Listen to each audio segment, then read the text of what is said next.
सुप्रभात बच्चों, हिंदी व्याकरण की कक्षा में एक बार फिर से आप सबका बहुत बहुत स्वागत है।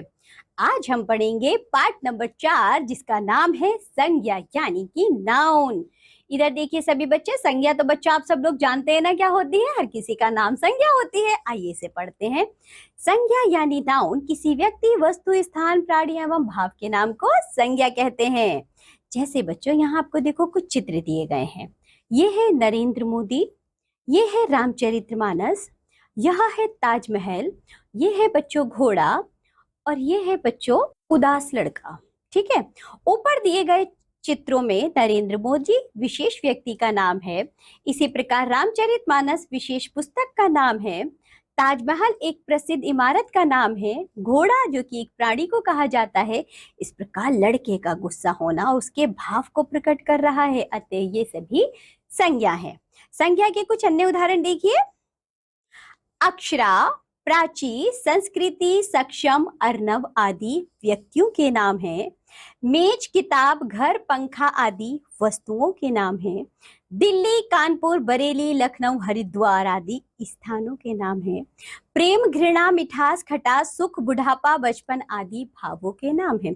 इन सबको बच्चों संज्ञा कहते हैं। चलिए अब आगे बढ़ते हैं, हम पढ़ेंगे संज्ञा के भेद, काइंड्स ऑफ नाउन। संज्ञा के 5 भेद होते हैं।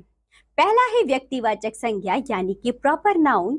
किसी विशेष व्यक्ति, वस्तु या स्थान के नाम को व्यक्तिवाचक संज्ञा कहते हैं। जैसे वैशाली दिल्ली में नौकरी करती है, गंगा भारत की पवित्र नदी है। ऊपर लिखे वाक्यों में वैशाली, दिल्ली, गंगा, भारत व्यक्तिवाचक संज्ञाएं हैं क्योंकि इनमें एक विशेष नाम का बोध होता है। दूसरा देखो बच्चों, जातिवाचक संज्ञा यानी कि कॉमन नाउन। किसी जाति या वर्ग का बोध कराने वाले संज्ञा शब्दों को जातिवाचक संज्ञा कहते हैं। जैसे पर्वत, देश, नदी, बच्चे आदि। ऊपर लिखे शब्दों में किसी एक विशेष नाम का बोध न होकर पूरी जाति का बोध होता है। भाववाचक संज्ञा यानी कि एब्स्ट्रैक्ट नाउन। किसी व्यक्ति या वस्तु के गुण, दोष, अवस्था या भाव के नाम को भाववाचक संज्ञा कहते हैं। जैसे बुढ़ापा, बचपन, जवानी, खट्टा, मीठा, तीखा, नमकीन, सुखी, दुखी, रोना, हंसना आदि। भाववाचक संज्ञाओं का कोई आकार प्रकार नहीं होता, इनको केवल अनुभव किया जा सकता है।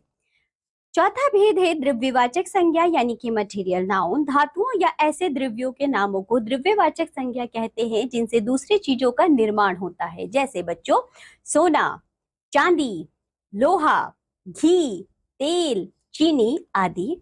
समुदायवाचक संज्ञा यानी कि कलेक्टिव नाउन। समूह या समुदाय का बोध कराने वाले शब्दों को समुदायवाचक संज्ञा कहते हैं। जैसे कि सेना, झुंड, भीड़, लोग, पुलिस, मंडली, टोली, कक्षा आदि। अब पढ़ेंगे हम भाववाचक संज्ञा की रचना। जातिवाचक संज्ञा से भाववाचक संज्ञा की रचना किस प्रकार होती है। जैसे कि दास जो कि जातिवाचक संज्ञा है बच्चों, भाववाचक में ये दासता हो जाएगा।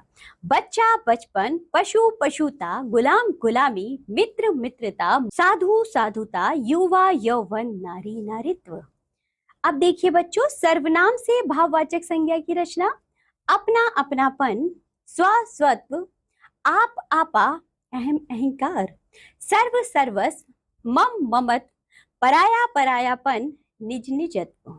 विशेषण से भाववाचक संज्ञा की रचना। उदास, उदासी, उदार, उदारता, बुरा, बुराई, हरा, हरियाली, चोर, चोरी, चतुर, चतुरता, नीच, नीचता, लोभ, लोभी, वीर, वीरता, राष्ट्र, राष्ट्रीयता। क्रिया से भाववाचक संज्ञा की रचना। चलना, चाल, हंसना, हंसी, धोना, धुलाई, पढ़ना, पढ़ाई, भूलना, भूल, हारना, हार, बुनना, बुनाई, झुकना, झुकाव, सजना, सजावट, सिलना, सिलाई। अव्यय से भाववाचक संज्ञा की रचना। मना, मनाही, निकट, निकटतम, भीतर, भीतरी, शीघ्र, शीघ्रता, दूर, दूरी, धिक, धिक्कारना, बाहर, बाहरी, समीप, समीपता। तो बच्चों इस पाठ में आपने क्या जाना? आपने जाना किसी व्यक्ति, वस्तु, स्थान या भाव का बोध कराने वाले शब्दों को संज्ञा कहते हैं। विभिन्न विशेषणों, क्रियाओं, सर्वनाम, अवयवों से भाववाचक संज्ञा की रचना की जा सकती है। क्या आप जानते हैं? नीचे दिए गए वाक्यों में संज्ञा शब्दों के नीचे लाइन खींचिए। अब जल्दी से बच्चों इन वाक्यों को पढ़िए तो क्या है। चाचा जी हैदराबाद से मेरे लिए खिलौने लाए हैं। तो बच्चों हैदराबाद जो कि स्थान का नाम है यह संज्ञा है। मैं भारतीय हूँ। तो बच्चों भारतीय एक भाववाचक संज्ञा है। ताजमहल आगरा में है। तो बच्चों ताजमहल संज्ञा है और साथ ही साथ आगरा भी संज्ञा है। देश में दीपावली का त्योहार बड़ी धूमधाम से मनाया जाता है। तो बच्चों देश हमारा क्या है? संज्ञा है। दीपावली भी बच्चों संज्ञा है। सुजल की माता जी बड़ी दयालु हैं। सुजल बच्चों संज्ञा है। दयालु क्योंकि एक भाव है, यह भी बच्चों संज्ञा है।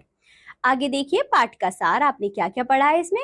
भाववाचक संज्ञा केवल भाव प्रदर्शित करती है, जिसे केवल महसूस किया जा सकता है। संसार में प्रत्येक वस्तु का कोई ना कोई नाम अवश्य होता है, नाम ही संज्ञा है।